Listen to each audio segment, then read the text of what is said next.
Vou falar hoje, irmãos, à noite, sobre o sentido da vida.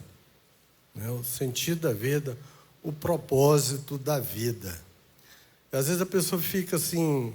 A gente ora muito para que Deus fale do propósito da vida para a pessoa, e muita gente fica sem saber que propósito é que ele tem na vida, o que ele tem que fazer na obra de Deus. Muita gente fica meio perdidão aí, não sabe para onde vai, o que faz da vida. E às vezes investe e se ilude e acha que ele vai conseguir o propósito dele em uma grande realização financeira ou política e aí por diante, né?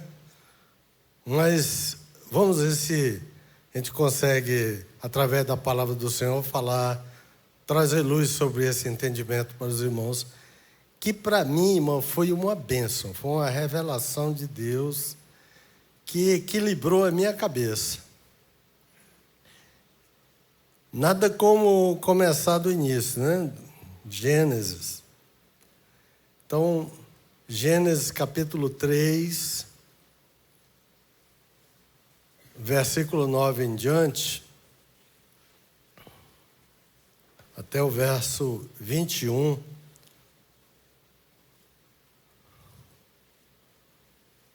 Ele diz o seguinte: E chamou o Senhor Deus a Adão e disse-lhe: Onde estás? E ele disse: Ouvi a tua voz soar no jardim e temi, porque estava nu e escondi-me. E Deus disse: Quem te mostrou que estavas nu? Comeste tu da árvore que te ordenei que não comesses? Então disse Adão: A mulher que me deste por companheira, ela me deu da árvore e comi. E o Senhor disse à mulher: Por que fizeste isto? Disse a mulher: A serpente me enganou e eu comi.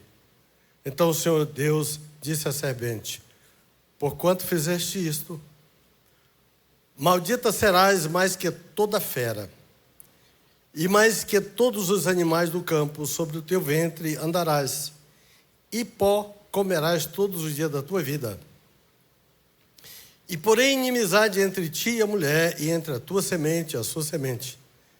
Esta te ferirá a cabeça, e tu lhe ferirás o calcanhar. E a mulher disse: multiplicarei grandemente a tua dor e a tua conceição. Com dor darás luz aos filhos, e o teu desejo será para o teu marido, e ele te dominará. E a Adão disse: Porquanto deste ouvido à voz de tua mulher, e comeste da árvore de que te ordenei, dizendo: Não comerás dela, maldita é a terra por causa de ti. Com dor comerás dela todos os dias da tua vida. Espinhos e cardos também te produzirá, e comerás a erva do campo.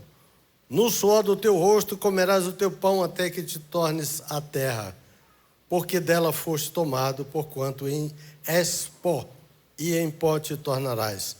E chamou Adão o nome de sua mulher Eva, porquanto era a mãe de todos os viventes. E fez o Senhor Deus a Adão e a sua mulher túnicas de peles, e os vestiu. Então, portanto, isso é o relato da queda do homem. O momento em que há um rompimento, o momento em que há uma separação entre Deus e o homem, um momento em que surge essa inimizade do homem com Deus. E a palavra de Deus diz que ninguém está livre disso. Toda a humanidade, a partir desse momento, se tornou inimiga de Deus. Todos pecaram e foram destituídos da graça de Deus, destituídos da glória de Deus. Todo mundo, mesmo barco. Então, pensando no sentido da vida, eu estava olhando aí as discussões filosóficas e teológicas, com várias conclusões, mas que elas nunca chegam a um consenso. Mas olhando para a palavra de Deus de uma forma mais panorâmica e simples, podemos descobrir o propósito e significado da existência humana, que pode trazer um equilíbrio para a nossa mente. Eu acredito que, e a palavra de Deus é clara nisso, assim como o pecado ele resultou em uma inimizade entre o homem e Deus, trouxe também uma desordem. Ela trouxe uma desordem geral em toda a criação. E o caminho de volta na reconciliação desse homem com Deus estabelece não somente a reconciliação, mas estabelece a ordem geral de toda a criação a partir da cabeça do ser humano, né? Que é uma ordenação da cabeça. Tem uma palavra até que é um palavrão, né? Que é a anaquefalaiose, que é um reencabeçamento das coisas. Vamos lá. E chamou o Senhor Deus a Adão e disse: onde estás? E essa pergunta até eu achei interessante, que ela se parece com a mesma pergunta feita para Caim, que nós estamos estudando, né? Onde está o teu irmão? Deus faz essa pergunta para Adão: onde estás? Um chamamento. Adão, onde estás? Ainda hoje, irmãos, essa pergunta ressoa dentro de nós. Porque nós temos uma diferença muito grande entre nós e Deus com relação ao tempo. Para nós temos o presente, o passado e o futuro. E para Deus não. O tempo para Deus sempre é presente. Então Deus olha agora nesse momento e Ele vê esse momento da queda aqui. Ele é presente para Deus.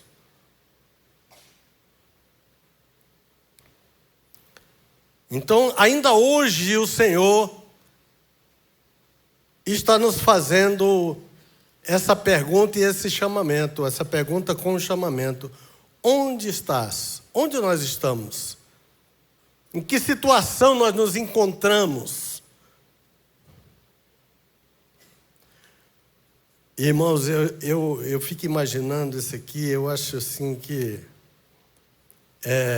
eu, como sou covarde, eu acho que era um momento que eu procurava me esconder igual Adão. Não sabia onde é que eu ia enfiar a cara. Porque eu havia feito aquilo que o Senhor me ordenou que não fizesse, e todas as vezes que eu faço isso, também eu fico nessa situação de Adão.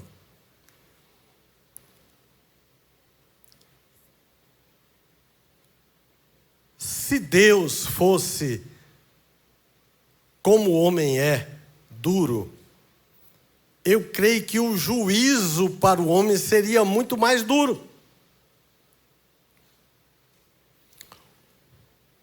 Olha o juízo de Deus à serpente, diz: portanto fizeste isto, maldita serás.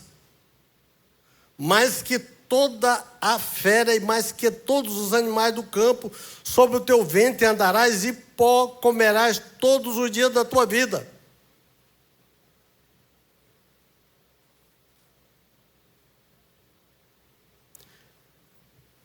E a mulher disse: multiplicarei grandemente a tua dor e a tua conceição.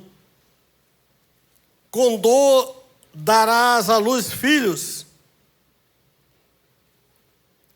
Eu acredito que o veredito para Adão seria assim: olha, Adão, maldito serás para sempre. Eu acredito que era isso que Adão merecia com toda a humanidade. Humanidade, maldita serás para sempre. porque eu dei uma ordem e você não cumpriu, você me afrontou, desobedeceu, então o homem merecia, era essa maldição, essa condenação eterna.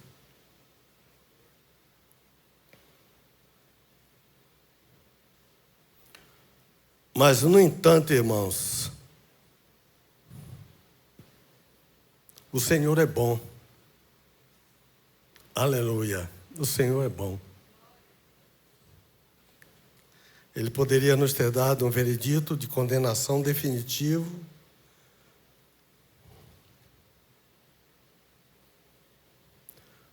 Mas, no entanto, em vez do homem morrer, morre o cordeiro.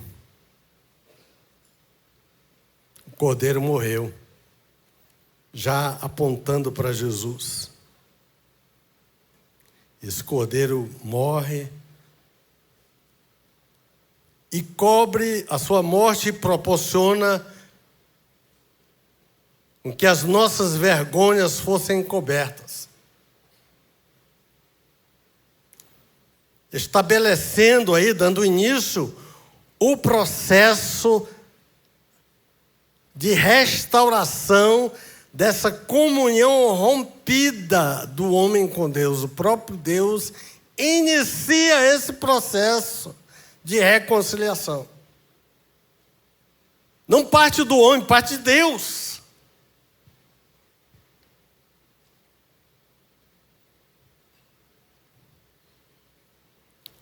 E assim é iniciado o ministério da reconciliação. O único ministério que a Bíblia menciona.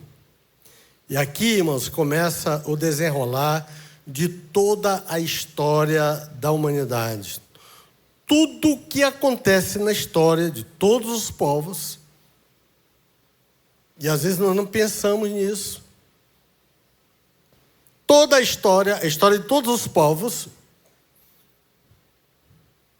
é um cenário para que o plano da salvação seja desenvolvido na vida do homem.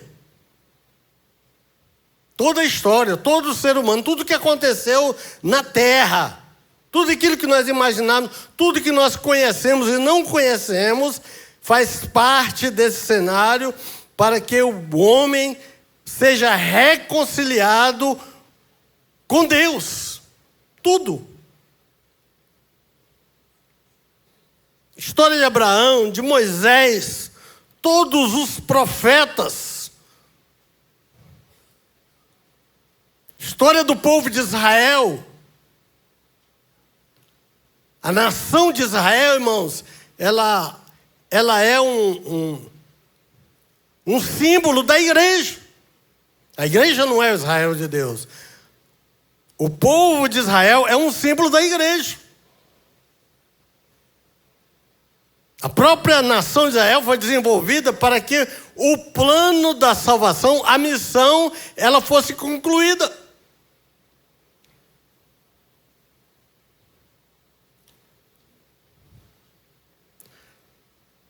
Então Jesus aparece na história, inserido na missão, enviado pelo Pai. Transcorre toda a história, chegar até Jesus, para dar continuidade na missão. O aparecimento de Jesus na história é a plenitude de toda a história, a plenitude dos tempos. Gálatas 4:4 diz assim: mas vindo a plenitude dos tempos, então Jesus é a plenitude. Deus enviou seu Filho, nascido de mulher, nascido sobre a lei. E Jesus nasceu, irmãos, viveu, tendo consciência da missão. Desde cedo Jesus sabia qual era o propósito da sua existência. Jesus viveu com propósito.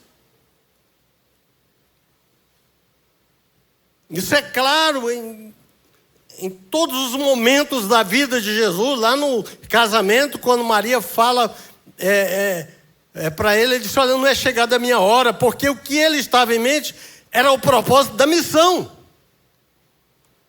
Quando se tem a missão na mente, em primeiro lugar, nada mais tem prioridade.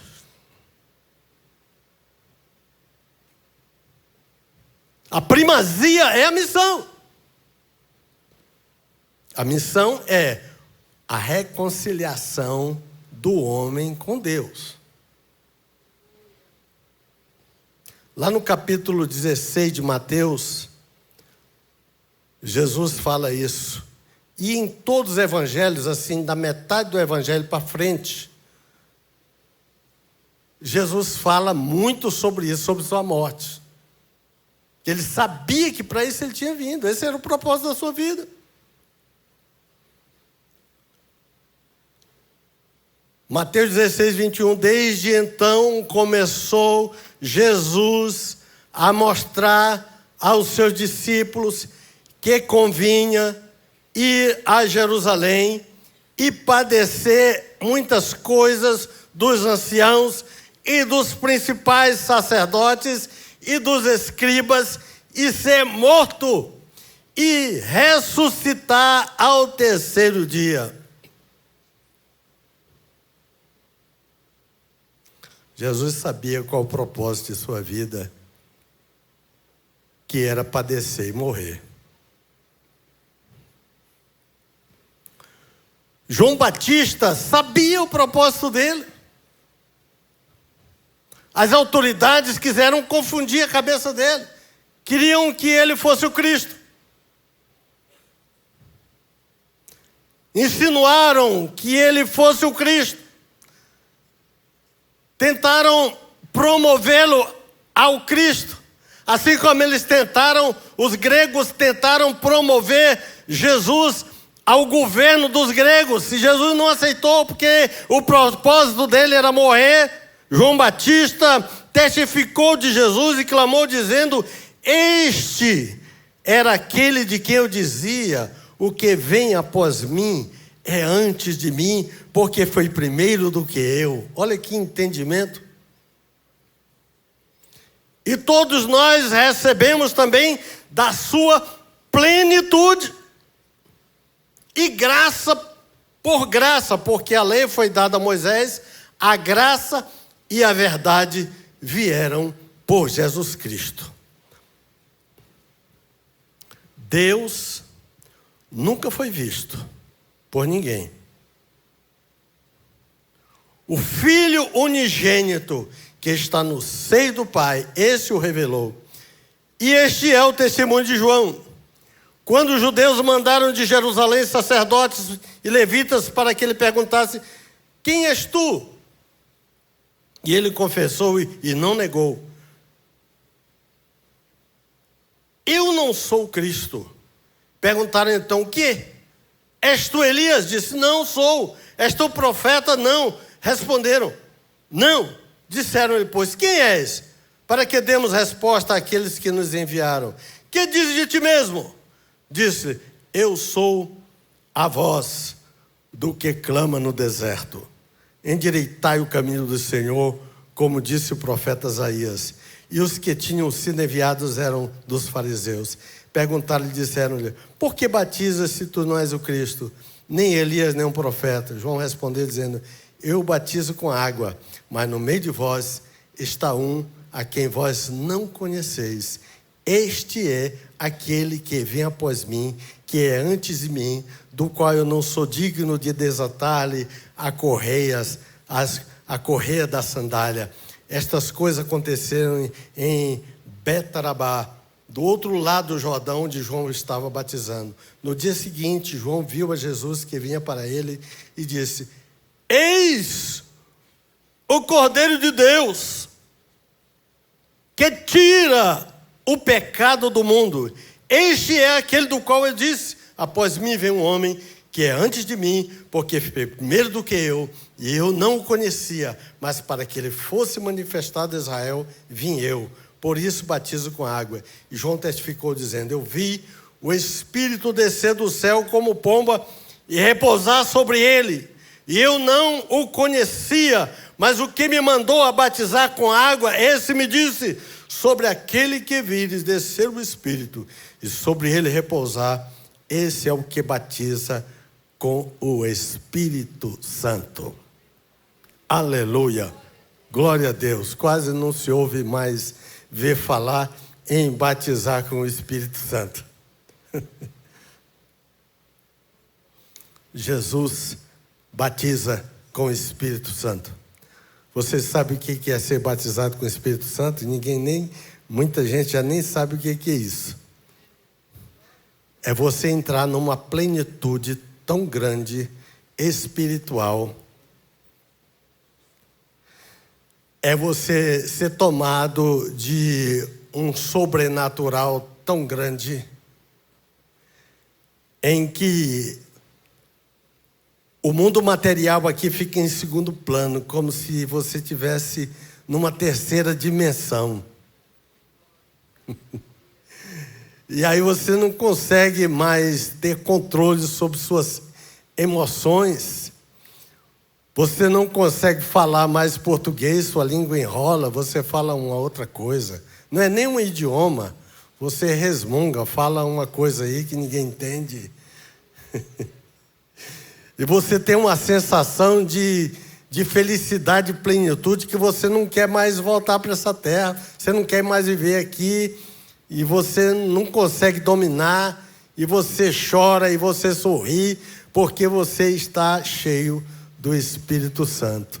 Não tem coisa melhor do que você estar cheio do Espírito. Agora me fez lembrar de um amigo meu, que ele era, quando eu vim para Anápolis aqui em 84, ele era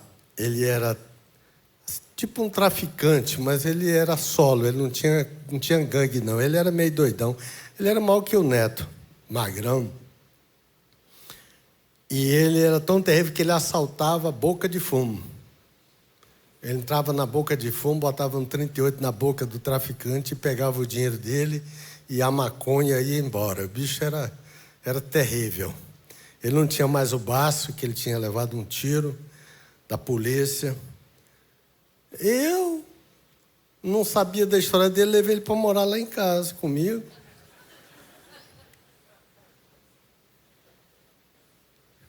Dormia lá na sala. Irmã Fátima, se soubesse isso, ela me matava. E ele está lá, aquela coisa. Eu comecei a andar com ele, dava assistência técnica no estado aqui, ele ia comigo e ele me contando a história. Depois eu digo: por que tu não contou primeiro, rapaz, a história? Mas o Senhor alcançou aquele homem. Ele chamava Acácio. O rei Lã conheceu ele. Não sei se o rei Lã está aqui, mas o rei Lã conheceu ele. Acácio. E esse homem foi alcançado, irmãos. Nós andando junto, ele foi alcançado. Eu batizei ele lá no Campo Limpo, naquele córrego lá, que hoje é um PESPAG. Batizei lá, só ele lá. No ano de 85, por aí. E o Senhor mandava comigo. E de manhã, no sábado, nós íamos para a igreja ali no bairro Santa Maria de Nazaré, orar. Nós orávamos lá na igreja. E um dia nós estamos orando lá e o Senhor encheu ele do Espírito e ele foi batizado com o Espírito Santo, irmãos. Você sabe, aquele homão lá no chão babando e não conseguia falar e ele ficou tonto e ele virou para mim assim, e eu falei: ó, Cássio, ele falou assim: eu estou com a cabeça feita. Ele foi conhecer droga, para ele era uma alucinação.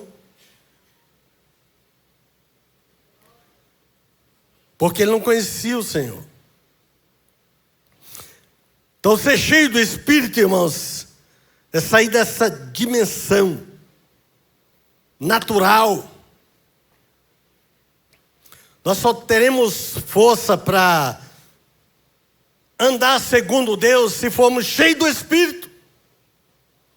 Na minha juventude, a gente ia para congresso, para vigília e tudo, para ser cheio do Espírito. Olha, irmãos, eu tive momentos maravilhosos e vi o Senhor fazer muita coisa. Muita coisa. Pelo seu Espírito. A igreja precisa ser cheia do Espírito do Senhor. Esse é o que batiza com o Espírito Santo. Jesus falou para os discípulos: vocês fiquem em Jerusalém até que do alto sejais revestidos do poder. Para toda missão que nós formos, irmãos, vamos nos revestir do poder primeiro. Não é só uma oraçãozinha assim de meia hora e vai, não. Você tem que ter uma vida cheia.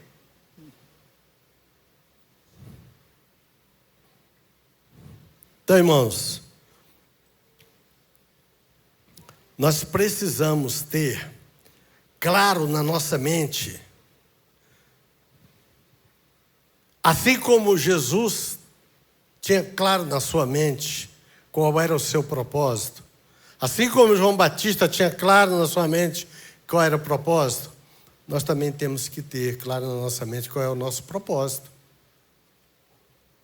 Precisamos ter claro na nossa mente de que fazemos parte dessa missão. Qual é a missão? Reconciliar o homem com Deus. É a grande comissão. Nós chamamos de grande comissão lá de Mateus 28. E o que é comissão? Comissão está com a missão, está junto na missão, está inserido nessa missão. Inserido nesse ministério da reconciliação. Esse é o sentido da vida.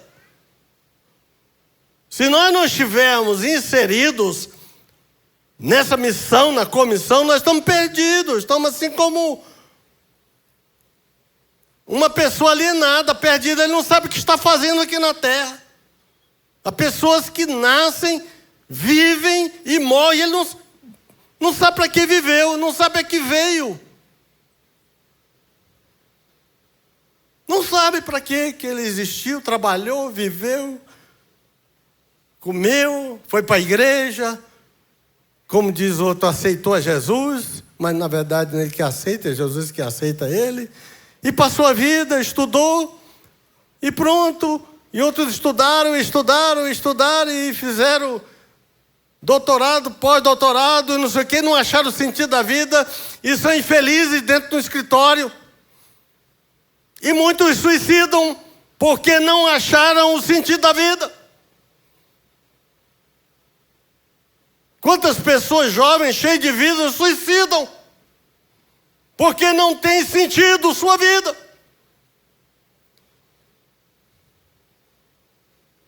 Porque estão alienados de Deus.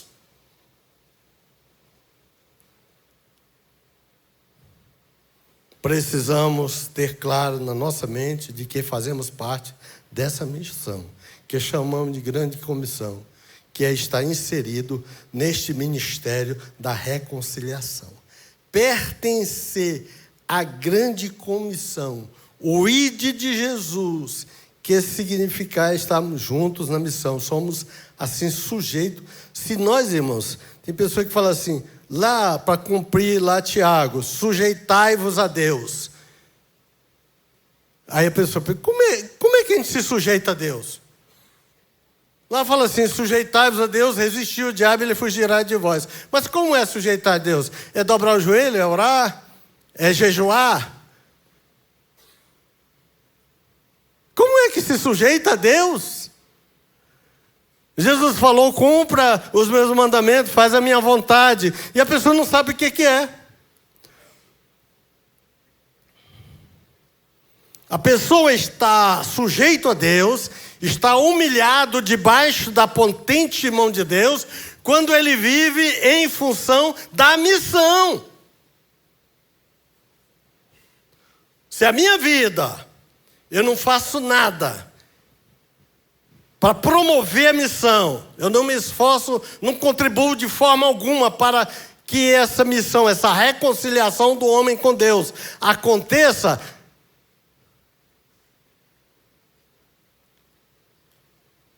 a vida não tem sentido. Eu não estou me submetendo a Deus. Mas submeter a Deus, se humilhar debaixo da potente mão de Deus, é fazer exatamente isso. É tudo aquilo que fizermos. Vamos fazer para a glória de Deus. Como é para a glória de Deus? A gente faz muita coisa, irmãos, mas é para a glória da gente mesmo do que para a glória de Deus. Como foi falado hoje de manhã aqui, a gente quer muito mais que o nome da gente seja glorificado do que o nome de Deus. O nome de Jesus.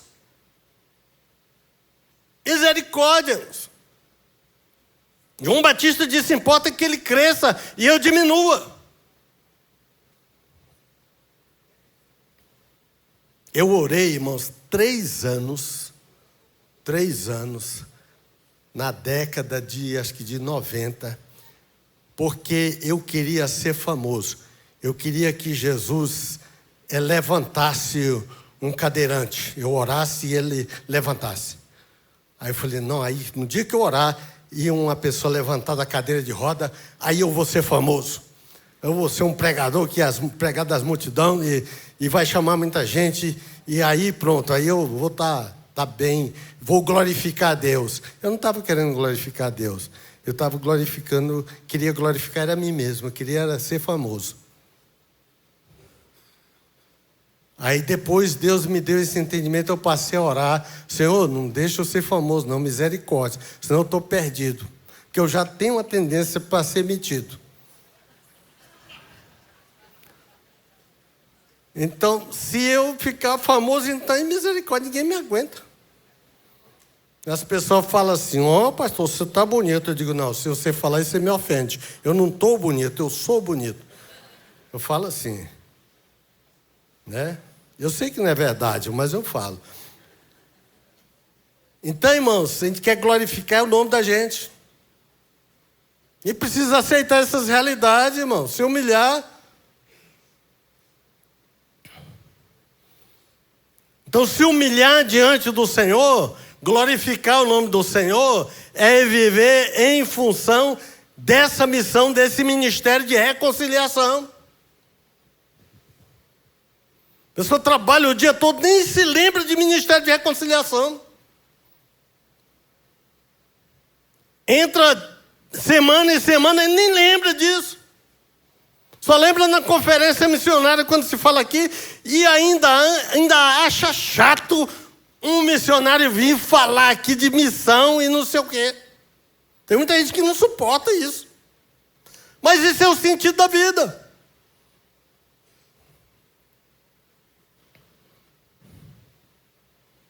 Somos sujeitos a Deus, humilhados debaixo da potente mão de Deus, quando a nossa vida está inserida na missão, no ministério da reconciliação. Capítulo 17 de João, versículo 1 em diante, Jesus falou assim: levantou os seus olhos ao céu e disse: Pai, é chegada a hora. Glorifica a teu filho, para que também o teu filho te glorifique a ti. Assim como lhe deste poder sobre toda a carne, para que dê a vida eterna a todos quantos lhe deste. E a vida eterna é esta, que te conheçam a ti só, por único Deus verdadeiro, e a Jesus Cristo a quem enviaste. Eu glorifiquei-te na terra, tendo consumado a obra que me deste a fazer. E agora glorifica-me tu, ó Pai, junto de ti mesmo, com aquela glória que tinha contigo antes que o mundo existisse. Aleluia!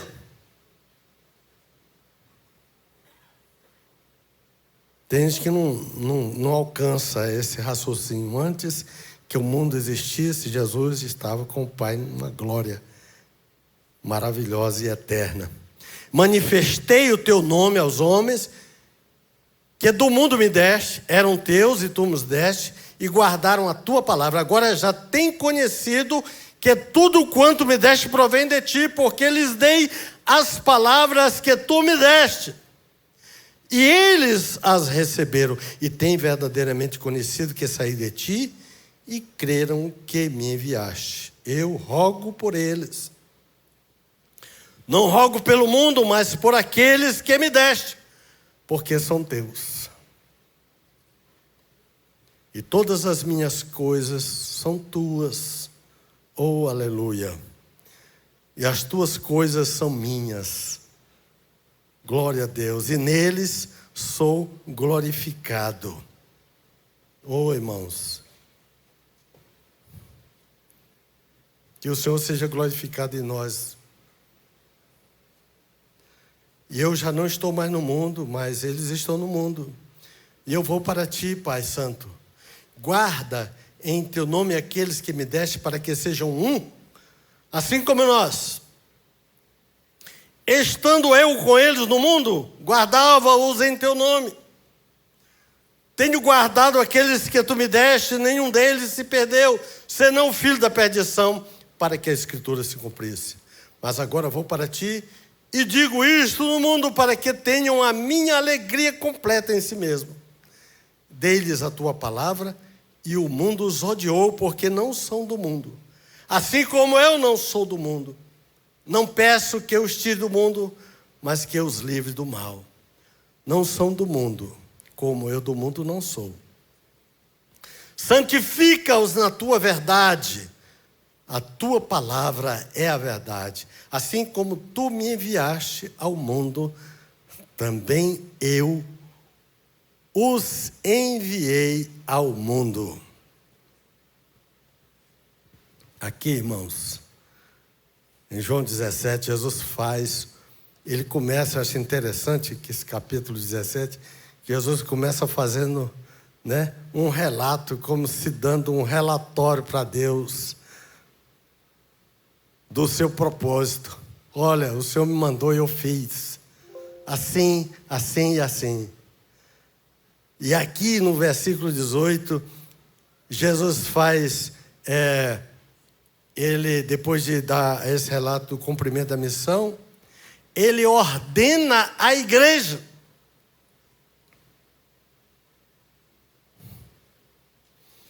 Que cumpra o seu papel na missão. A missão de Deus, Jesus cumpriu o seu propósito, agora é o propósito da igreja. Que cumpra o seu papel na missão. Esse é o sentido da vida.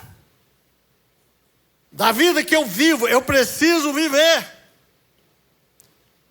Eu preciso estudar, trabalhar, comprar, vender, se relacionar. Mas tudo isso que eu faço, devo fazê-lo colocando a missão em primeiro lugar, irmãos. Que a missão seja o norteador de tudo aquilo que eu faço. Não, eu vou fazer um curso, mas eu vou fazer esse curso aqui porque esse curso dá mais dinheiro.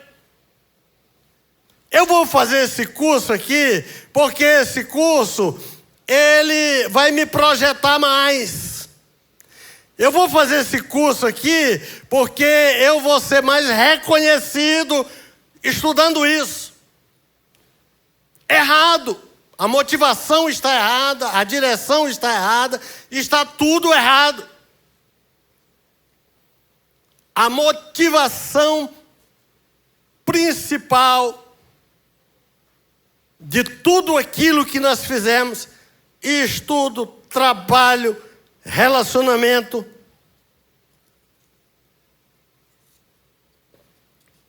em primeiro lugar deve estar a missão. A missão. Coloca a missão em primeiro lugar. Ao fazer parte da igreja, minha vida de alguma maneira está contribuindo para a missão de reconciliar o homem com Deus?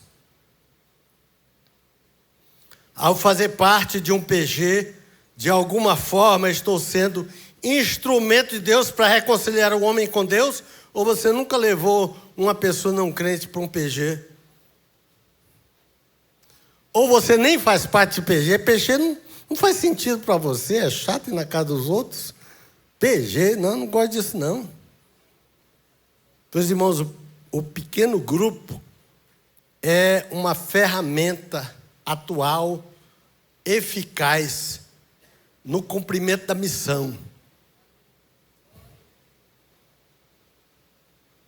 Nós já tivemos várias fases de evangelização na história da igreja, há pouco tempo. E eu passei por tudo isso. Eu com 20 anos de idade, eu pregava na rua, nas praças. Muita gente era alcançado, mas isso passou. Saía com folheto na rua entregando. Se hoje em dia você entrega um folheto, as pessoas amassam e jogam fora. Essas ferramentas já não são tão eficazes. Ontem eu saí, 1h e pouco da tarde, com duas pessoas lá no Copacabana. Batia na porta. A pessoa botava só a metade da cara. Não sei se ele estava com vergonha porque era feio, mas só a bandinha da cara. Sou da Igreja Batista, dona. Estou aqui para ser instrumento de Deus na sua vida. Nós queremos te ajudar, queremos que Deus te alcance. Nós temos bênção de Deus para você. Você quer aceitar a bênção de Deus? A pessoa ficava assim, que tipo de bênção é esse? Já pensa quem está querendo pedir dinheiro. Você quer uma oração? Fica por outra hora. Nenhuma casa que nós oferecemos oração, nenhum aceitou. Fala assim, passa depois, fica por outra hora. Eu fiquei pensando, se a morte bater na porta dele, eu quero ver se ele vai falar assim, fica para depois, volta mais tarde. Então, essa abordagem pessoal assim, ela já não está tão eficaz devido ao mundo, à situação em que nós vivemos. Então, o pequeno grupo é uma ferramenta atual, eficaz, onde nós podemos alcançar as pessoas e, através dessa reunião de irmãos, a missão ser cumprida. Então, se você não faz parte de um pequeno grupo, irmão, quarta-feira agora tem. Escolhe um grupo aí, vá. Tem no sábado, tem quinta, tem vários dias da semana. Escolha um e vá. Só o fato de você ir lá, você está envolvido na missão. O fato de você orar e você vai lá e fala, Senhor, eu quero que eu... Irmãos, quem faz o trabalho não somos nós, não. A missão, ela é de Deus. O que Deus quer é a disposição do meu coração. Deus quer que eu me disponha. E Ele vai agir na minha vida. É Ele quem vai colocar as palavras na minha boca. É Ele que vai colocar as pessoas ao meu lado para me alcançar. É Ele que vai trazer um coração ferido para me ajudar, para me curar. levar a cura de Deus. Eu sou o instrumento. É isso que Deus quer. Ao fazer parte da igreja, minha vida, de alguma maneira, está contribuindo para a missão de reconciliar o homem com Deus. Ao fazer parte de um PG, de alguma forma, estou sendo instrumento de Deus para reconciliar o homem com Deus. João Batista sabia seu propósito. Jesus sabia seu propósito. E eu pergunto, nós sabemos o nosso propósito? Cada um de nós individualmente, não como igreja, coletivamente, mas individualmente. Eu pergunto, você está envolvido na reconciliação do homem com Deus? Tudo aquilo que você faz, você coloca em primeiro esse ministério da reconciliação? Deus te pergunta hoje, onde é que você está? Onde estás? É mesmo que dizer, o que você está fazendo? Sai daqui com essa pergunta.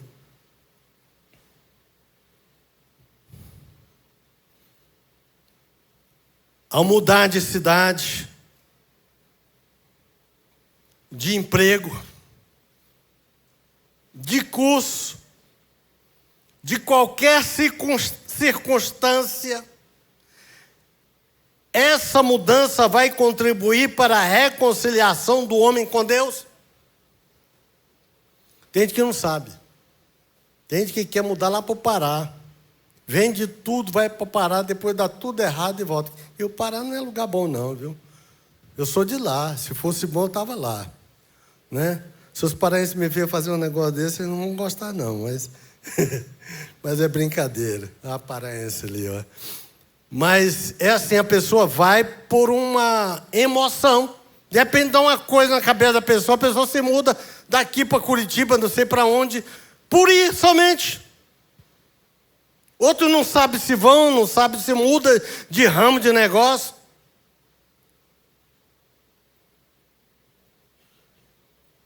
Nós glorificamos a Deus quando nós fazemos tudo primeiro, colocando a missão em primeiro lugar.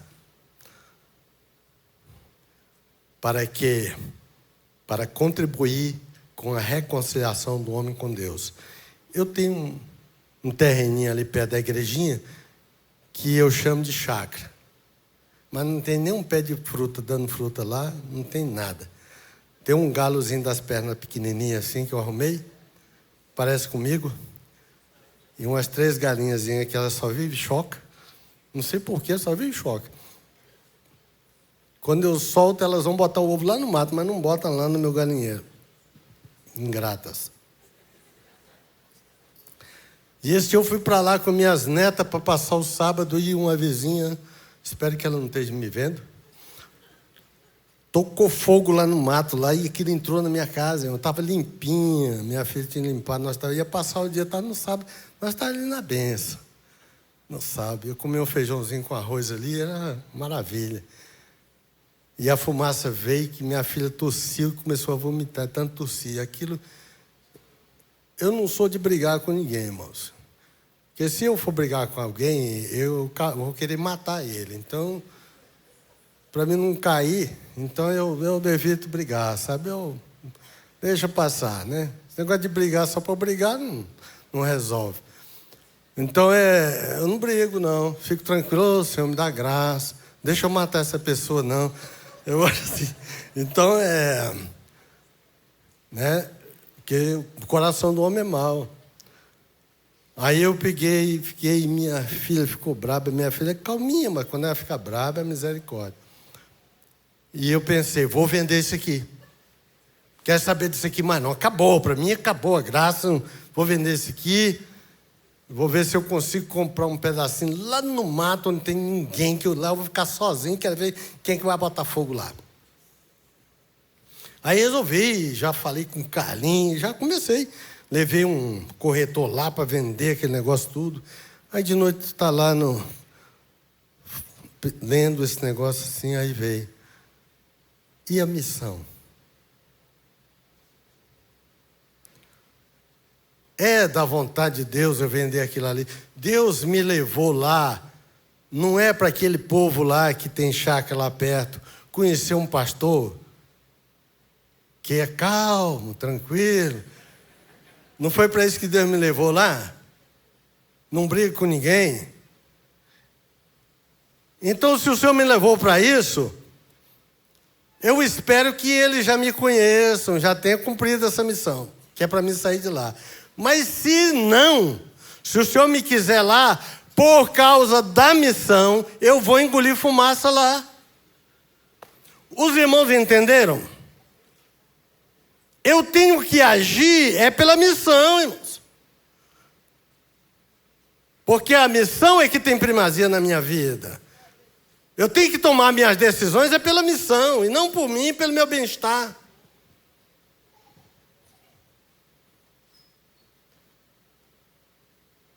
Isso, irmãos, equilibra a cabeça da gente. Isso nos traz tranquilidade. Isso tira o estresse. Isso tira a ansiedade. Porque eu estou glorificando a Deus. Isso é estar no centro da vontade de Deus. Isso é se humilhar a Deus. Isso é viver segundo Deus. Agindo assim, irmãos, nós não vamos ter peso na consciência. Porque tem gente que não sabe o que faz da vida. Ele faz uma coisa, larga e vai fazer outra, ele larga porque nada satisfaz, acaba se estressando e muitos entram em depressão porque conflito, e começa o conflito vem na cabeça, ele não sabe se está fazendo certo ou errado. Então, se você não está na missão, meu irmão, você está perdido. O sentido da vida é estar inserido na missão. É fazer parte da grande comissão. Quer dizer, e ser um com a missão. Deus nos abençoe. Curva sua cabeça. Obrigado por me ouvir. Pai, obrigado, Pai, porque eu creio que essa é a palavra que o Senhor queria falar hoje à noite aos nossos corações. E que nós tenhamos, Pai, um sentido na vida de glorificar o Teu nome, meu Pai.